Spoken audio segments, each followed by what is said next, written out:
अस्सलाम वालेकुम, कैसे हैं आप सब। तो हो चुकी है सुबह और अभी हम बाहर धूप की तलाश में जा रहे हैं। अगर धूप होगी तो ज़रूर बैठेंगे और नहीं होगी तो फिर मुश्किल है। और यूसुफ, धूप है?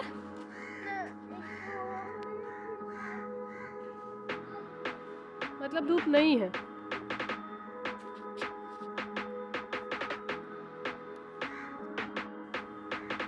धूप बिल्कुल भी नहीं है, बाहर बैठने का कोई फ़ायदा नहीं है।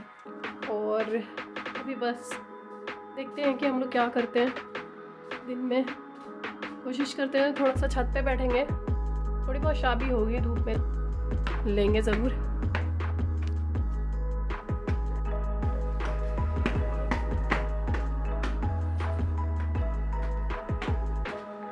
तो अभी हम लोग छत पे जा रहे हैं और देखते हैं कि हाँ ऑलमोस्ट बैठने लायक धूप हो गई है। और ये मैक्स टहल रहे हैं यहाँ पे।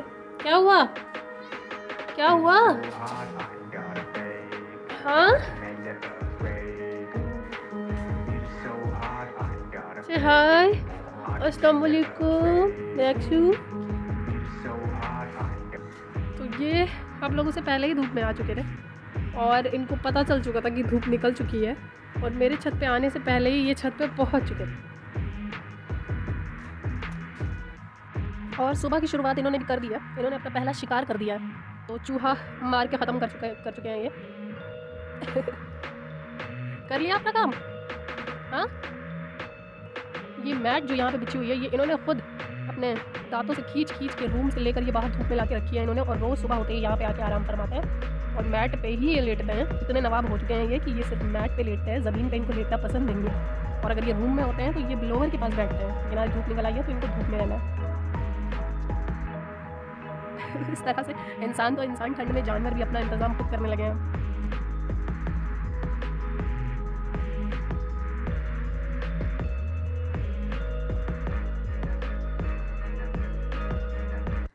तो जैसे कि आज सबको पता है कि आज जुमा शरीफ है और जुमा के दिन हुजूर सल्लल्लाहु अलैहि वसल्लम ने फरमाया है कि बेहतर है वो इंसान जो जुमा के दिन सूरह यासीन का विर्द करे, सूरह यासीन पढ़े और जो दुआएं मांगेगा अल्लाह ताला कबूल करेंगे।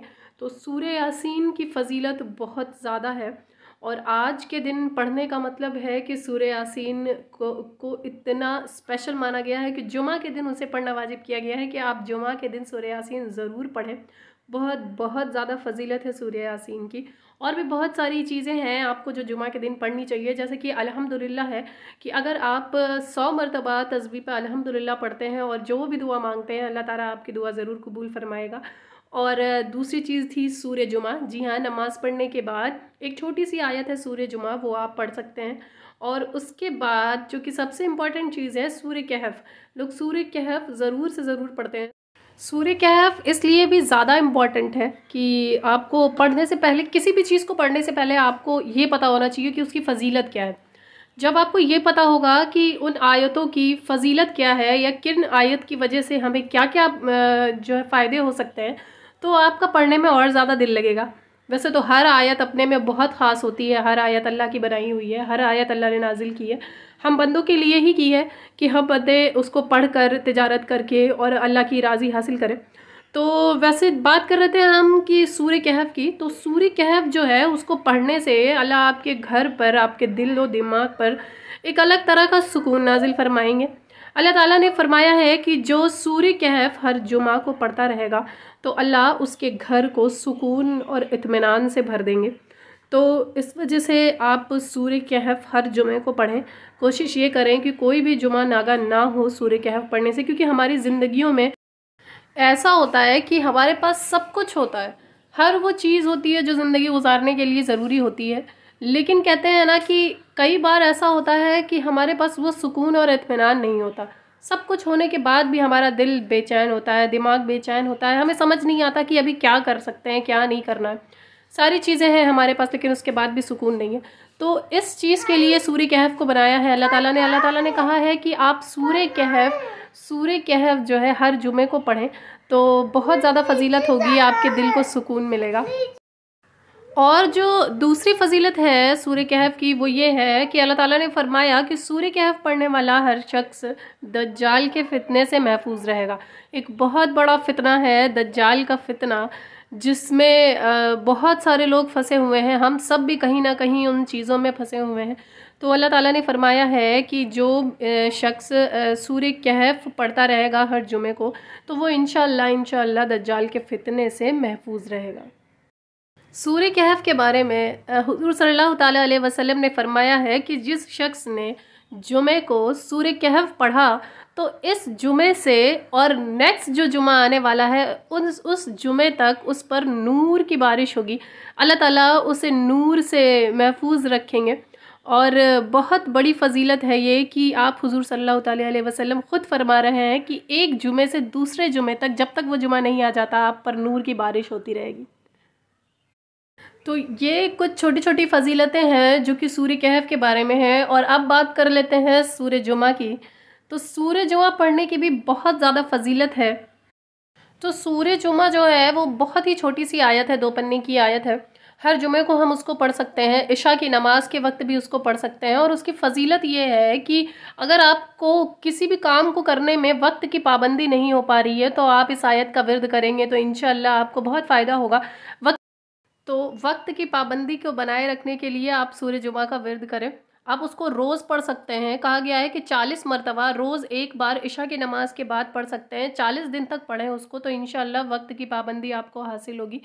और बस जैसे कि जुमा का दिन है तो सेलिब्रेशन का भी दिन है। इस्लामिक सेलिब्रेशन ऐसे ही होते हैं, छोटे छोटे चीज़ों को पढ़कर, दुआएं मांगकर, अल्लाह को अपने करीब समझकर जुमा को सेलिब्रेट कीजिए। इससे अच्छा और इससे बेहतर दिन हफ्ते में हमारे लिए नहीं है। वैसे तो हर दिन अल्लाह का बनाया है, लेकिन जुमा को अल्लाह ताला ने एक बहुत ही इम्पॉर्टेंट दिनों में शामिल किया है। तो आप लोग भी जुमा की तैयारी कीजिए। नहाना होगा सबको और आयतें पढ़नी होगी, सूर्य कहफ पढ़ना होगा। और जैसा कि मैंने बताया है कि अल्हम्दुलिल्लाह आप सब ज़रूर पढ़ लीजिएगा। जुमा के दिन 100 मरतबा अल्हम्दुलिल्लाह पढ़ने के बाद आप जो दुआ मांगेंगे अल्लाह ताला आपकी दुआएं कबूल करेंगे। बहुत शुक्रिया। जैसा कि धूप निकल आई है तो अभी हम सब धूप में बैठेंगे थोड़ी देर। दोपहर का टाइम है, धूप बहुत अच्छी निकली है।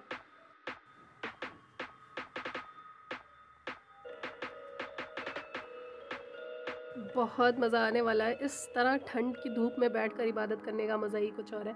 और मैं तो ये करती हूँ कि मैं ठंड में अक्सर नमाज़ पढ़ने के बाद तस्बीह उठा लाती हूँ और उस तस्बीह को धूप में बैठ के आराम से पढ़ती हूँ। और अल्लाह का ज़िक्र इतने अच्छे मौसम में करने का मज़ा ही कुछ और है। अज़ान शुरू हो चुकी है, अज़ान की आवाज़ आप लोगों को आ रही होगी।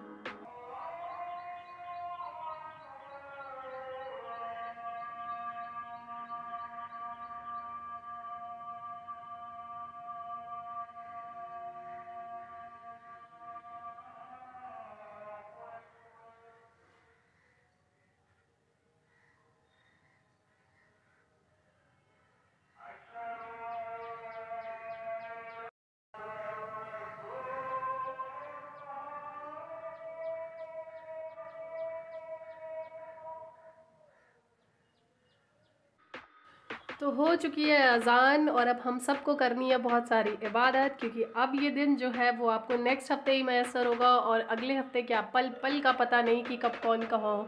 तो इस दिन को आप इबादत के ज़रिए गुजारिए। इशा में भी इबादत कीजिए। यहाँ तक कि फ़जर से लेकर इशा तक आप जितनी इबादतें करेंगे बहुत ही अफजल मानी जाती है जुमा के दिन। तो मिलते हैं कल एक नई वीडियो के साथ, नई हदीसों के साथ, नई बातों के साथ। और उम्मीद है कि आप सबको मेरा चैनल अच्छा लगता होगा, तो उसको सब्सक्राइब करें, ज़्यादा से ज़्यादा शेयर करें, लाइक करें और मेरी वीडियो को और लोगों तक पहुंचाते रहें। बहुत शुक्रिया।